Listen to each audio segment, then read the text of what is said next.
Hello दोस्तों, REC के बारे में बात करेंगे। क्वार्टर वन के रिजल्ट्स बाहर हुए हैं और साथ साथ में डिविडेंड की भी डिटेल्स आई है दोस्तों। तो जो इंटरिम डिविडेंड आ रहा है आरईसी की तरफ से वो है ₹3.50। ये इंटरिम डिविडेंड आ रहा है और अगस्त 9 ये जो डिविडेंड है इसकी रिकॉर्ड डेट होने वाली है और जो पेमेंट है जो भी एलिजिबल इन्वेस्टर्स को अगस्त 23 या उससे पहले हो जाएगा। तो Q1 के रिजल्ट आए हैं और जो पहला डिविडेंड आ रहा है वो आ रहा है ₹3.50 का। अब आपको ये भी क्वेश्चन हो सकता है कि जो फाइनल डिविडेंड था वो कितना था, ₹5 का डिविडेंड था। उसकी ऑलरेडी जून में मतलब जून 28 को रिकॉर्ड डेट आ चुकी है, तो उसका पेमेंट अभी तक नहीं आया होगा। तो यहां पर भी एक लेटेस्ट अपडेट है आपके लिए कि जो पेमेंट है एजीएम के बाद आएगा।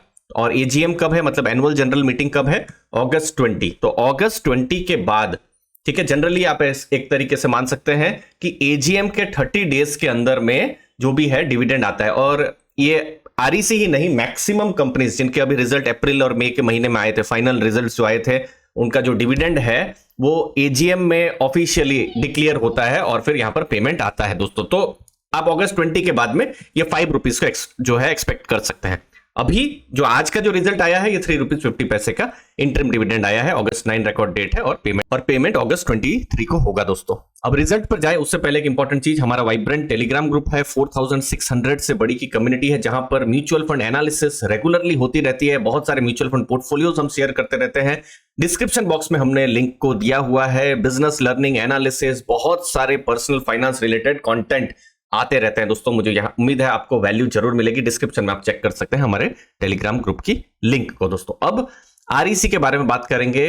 पावर सेक्टर में जो फाइनेंशियर है या पावर सेक्टर के लिए जो लोन प्रोवाइड करना है, तो वहां आरईसी एक बड़ी एजेंसी और साथ साथ में गवर्नमेंट की कुछ बड़ी स्कीम वहां पर एक की एजेंसी है। जैसे रूफटॉप सोलार पर गवर्नमेंट का फोकस है, आरडीएसएस पे, फिर सौभाग्य स्कीम पर। तो आरईसी यहां पर की एजेंसी के हिसाब से आप मान सकते हैं। और पावर सेक्टर में तो वो है ही, अब वो अपने आप को धीरे धीरे करके डाइवर्सिफाई भी कर रहे हैं। जैसे लोन किसको प्रोवाइड करना है, health sector, metro, ports, waterway, airport, मतलब जो इंफ्रा वाला जो पार्ट है वहां पर भी अब वो धीरे धीरे लोन जो है प्रोवाइड कर रहे हैं। अभी जो Q1 का रिजल्ट आया था, अब उनको लोन कहां देना है, पावर सेक्टर में देना है। तो देखिए आरईसी आपको और हमको लोन नहीं देंगे। पावर सेक्टर में सोच लीजिए कोई जनरेशन की कंपनी है या ट्रांसमिशन की कंपनी या डिस्ट्रीब्यूशन की कंपनी है, उनको लोन प्रोवाइड करेंगे। इस बार सबसे ज्यादा लोन कहां गया है Q1 में, ये रिन्यूएबल्स में गया है। सैंक्शन की जब हम बात कर रहे हैं तो रिन्यूएबल जैसे हाइड्रो हो गया, सोलार हो गया, तो बड़े प्रोजेक्ट्स लगाने हैं तो लोन्स भी चाहिए जो भी बिजनेसमैन है। तो आरईसी यहां पर की एजेंसी आप मान सकते हैं। ये बहुत इंपॉर्टेंट डेटा है, बहुत सारे नंबर्स आपको दिख रहे होंगे, लेकिन ये वाला नंबर इंपॉर्टेंट है। ये क्या है, कितना लोन उनका आउटस्टैंडिंग है। ये कितना है अभी, 5.29 लाख करोड़ का। अगर आप मार्च में देखेंगे 5.09 लाख करोड़ था। लास्ट ईयर के साथ कंपेयर करें 4.54 लाख करोड़। तो ईयर ऑन ईयर 17% जो लोन आउटस्टैंडिंग है हमको इंक्रीज होता हुआ नजर में आ रहा है, जो कि एक स्टीडी और स्ट्रांग ग्रोथ आप मान सकते हैं दोस्तों। अब ये ऐसा डेटा है जो रिस्क को भी बताता है और ये जो बिजनेस का नेचर को भी बताता है। ये है उनके टॉप 10 बोरोवर्स और टॉप 10 बोरोवर्स ही देखिए लगभग 36% से ऊपर का लोन उनको दिया हुआ है। अब सोच लीजिए तमिलनाडु है, फॉर एग्जांपल तमिलनाडु जनरेशन और डिस्ट्रीब्यूशन कंपनी। जैसे मैंने कहा था आरईसी हमको आपको लोन नहीं देता है, कोई भी स्टेट की जनरेशन डिस्ट्रीब्यूशन कंपनी उनको वो प्रोवाइड कर सकता है। तो देखिए लगभग 5 लाख करोड़ से ऊपर की लोन में 33,000 करोड़ यहां पर है। Similarly Maharashtra state electricity distribution, उनको 27,000 करोड़ से ऊपर का लोन दिया है।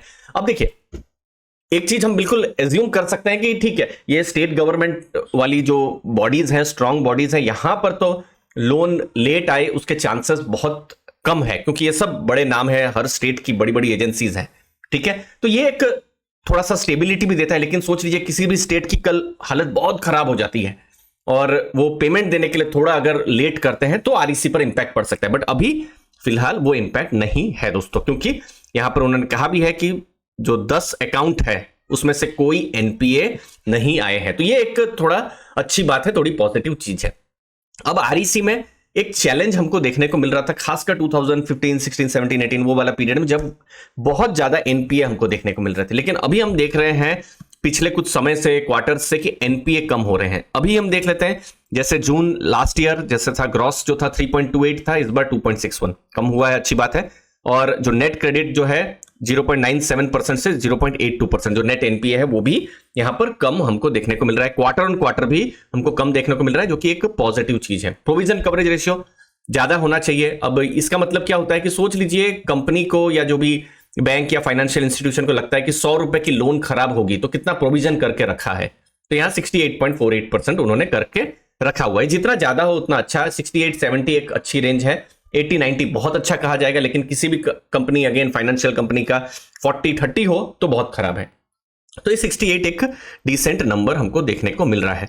बाकी चूंकि ये फाइनेंशियल है तो उनको लोन भी बाहर से उनको जुटाना पड़ता है, पैसा भी, तो उनकी रेटिंग बहुत इंपॉर्टेंट है। AAA की रेटिंग है, और जो BBB- की भी जो रेटिंग है ये इंटरनेशनल रेटिंग है, जो कि आप मान सकते हैं जो सवरन, जो हमारे देश का जो गवर्नमेंट की जो रेटिंग है उसके बराबर ये रेटिंग आप मान सकते हैं। रिजल्ट कैसे आए हैं अभी क्वार्टर 1 में, तो जो इंटरेस्ट इनकम जो है, जैसे लास्ट ईयर 10,465 करोड़ था, इस बार है 12,500 करोड़ का। Profit after tax last year 2,961 crore था, इस बार 3,442 करोड़। तो एक स्टीडी नंबर्स हमको देखने को मिल रहे हैं, ग्रोथ हमको देखने को मिल रहा है जब हम आरईसी की बात कर रहे हैं। लेकिन हमको अब देखना पड़ेगा कि मार्केट ने भी आरईसी को अभी बहुत अच्छा वैल्यूएशन दिया है। अभी आप देखेंगे 275 के आसपास में बुक वैल्यू है, शेयर प्राइस कुछ 600 ऊपर से है, तो 2 से ऊपर का प्राइस टू बुक हमको देखने को मिल रहा है। हिस्टोरिकली हम देखेंगे 0.81 1.2 के आसपास प्राइस टू बुक उनको मिलता था, तो उसके हिसाब से थोड़ा हाई वैल्यूएशन में आरईसी देखने को मिल रही है। तो मार्केट ने भी इसको रिकॉग्नाइज किया है पिछले कुछ सालों में। तो अब यही देखना है जो 2 से ऊपर की जो बुक वैल्यू है, क्या वो डिजर्व करते हैं, क्या या और ज्यादा जानी चाहिए, या फिर और जो हिस्टोरिकल लेवल है 1.5 या उसके आसपास जानी चाहिए, ये फिर आने वाला टाइम ही बताएगा दोस्तों। लास्ट में आरईसी रिजल्ट्स, सीडी रिजल्ट्स यहां पर हमको देखने को मिला है।